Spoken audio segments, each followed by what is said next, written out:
सोचिए दोस्तों, अगर कोई लड़की खुलेआम कैमरे के सामने खड़ी होकर मुख्यमंत्री योगी आदित्यनाथ को गालियां दे दे, वो भी मुस्कुराते हुए बिना किसी डर के और चैलेंज करते हुए कहे, अगर हिम्मत है तो मेरे घर आ जाना। क्या आपने कभी ऐसा वीडियो सोचा था? शायद नहीं, लेकिन अब ऐसा ही एक वीडियो सोशल मीडिया पर आग की तरह फैल रहा है, जिसे देखकर हर कोई हैरान है, कुछ गुस्से में है, कुछ सोच में, और कुछ तो इस पूरी घटना को लोकतंत्र की नई परिभाषा बताने लगे हैं। क्योंकि ये सिर्फ एक वायरल वीडियो नहीं, बल्कि याम्बेक हिम्मत की कहानी यामे है, जिसने पूरे सिस्टम, प्रशासन और सोशल मीडिया को हिला दिया है। एक लड़की जिसने कैमरे पर मुख्यमंत्री का नाम लिया, अपना पता बताया और शब्द ऐसे बोले जैसे उसे किसी चीज़ का डर ही नहीं, जैसे किसी फिल्म का सीन चल रहा हो। लेकिन अफसोस, ये कोई फिल्म नहीं थी, बल्कि हकीकत थी। और इस हकीकत ने पूरे समाज को दो हिस्सों में बांट दिया है। एक तरफ वो लोग जो इसे आज़ादी की आवाज़ बता रहे हैं, और दूसरी तरफ वो जो इसे कानून का अपमान कह रहे हैं। कहानी शुरू होती है उस एक वीडियो से। एक लोकल रिपोर्टर ने इसे अपने सोशल मीडिया अकाउंट पर पोस्ट किया था। शुरुआत में किसी ने ध्यान नहीं दिया, लोगों को लगा कोई मजाक है या स्क्रिप्टेड कंटेंट। लेकिन कुछ ही घंटों में यह क्लिप ऐसी फैली जैसे किसी ने बारूद में आग लगा दी हो। वीडियो में एक साधारण सी लड़की थी, सादे कपड़े, खुले बाल, चेहरे पर किसी तरह का डर नहीं। वो शुरुआत में शांत लहजे में सवालों का जवाब दे रही थी, मगर कुछ ही सेकंड में उसका लहजा बदल गया। वो गुस्से में आ गई और मुख्यमंत्री योगी आदित्यनाथ का नाम लेते हुए ऐसे शब्द बोलने लगी कि सुनने वालों के रोंगटे खड़े हो गए। बीच बीच में उसके शब्दों पर बीप डालनी पड़ी, क्योंकि वो भाषा सोशल मीडिया की सीमा पार कर चुकी थी। और फिर वो बोली, मेरा घर तुलसी नगर में है, मकान नंबर 555। अगर हिम्मत है तो आ जाइए, लेकिन रात को आइए, क्योंकि मेरी मम्मी मारेंगी। लोगों को पहले लगा कि ये किसी शॉर्ट फिल्म या यूट्यूब स्किट का हिस्सा होगा, पर जैसे ही पता चला कि ये रियल वीडियो है, पूरा सोशल मीडिया जैसे फट पड़ा। बुलडोजर एक्शन ट्रेंड करने लगा। किसी ने लिखा, अब देखना योगी जी की पुलिस क्या करती है। किसी ने कहा, इस लड़की को सबक सिखाना जरूरी है। तो कुछ यूजर्स बोले, ये लड़की नहीं, हिम्मत की मिसाल है। विचारों का बवंडर उठ चुका था, हर कोई अपनी राय दे रहा था। कमेंट सेक्शन में आग लगी हुई थी, और तभी पुलिस हरकत में आई। वायरल क्लिप की खबर कंट्रोल रूम तक पहुंची और आदेश जारी हुआ, इस लड़की की लोकेशन तुरंत ट्रेस करो।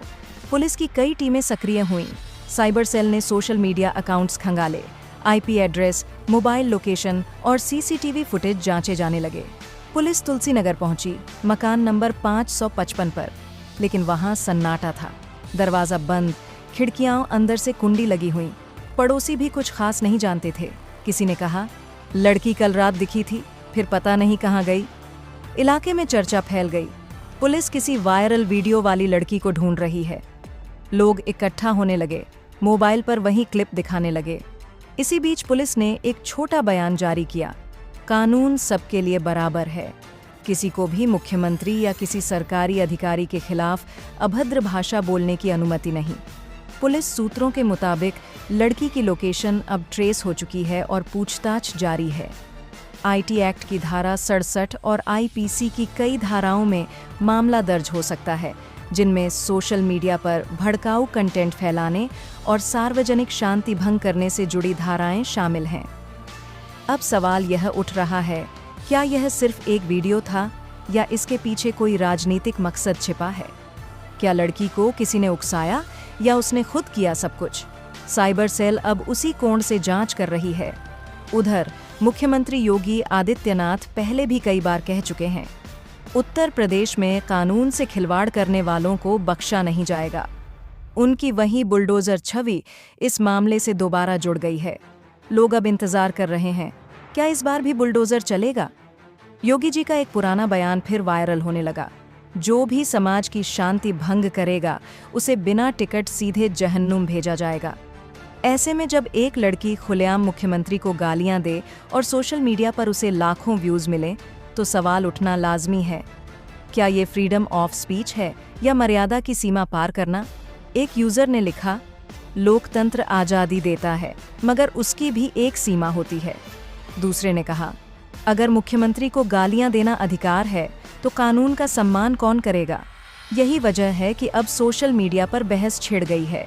एक ओर अभिव्यक्ति की आज़ादी, दूसरी ओर समाज की मर्यादा। कहानी अब सिर्फ उस लड़की तक सीमित नहीं रही, बल्कि यह समाज के सोचने का आईना बन चुकी है।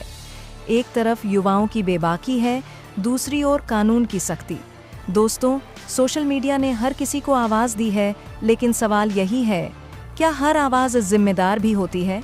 कभी कभी चुप रह जाना भी समझदारी होती है। ये वीडियो सिर्फ कुछ सेकंड का था, लेकिन उसने पूरे देश में एक नई बहस छेड़ दी। अभिव्यक्ति की आज़ादी बनाम मर्यादा की सीमा। तो दोस्तों, अब सवाल आपके सामने है, क्या पुलिस की कार्रवाई सही है या ये एक लड़की की आज़ादी पर हमला है? आप क्या सोचते हैं? कमेंट में अपनी राय ज़रूर बताइए। धन्यवाद।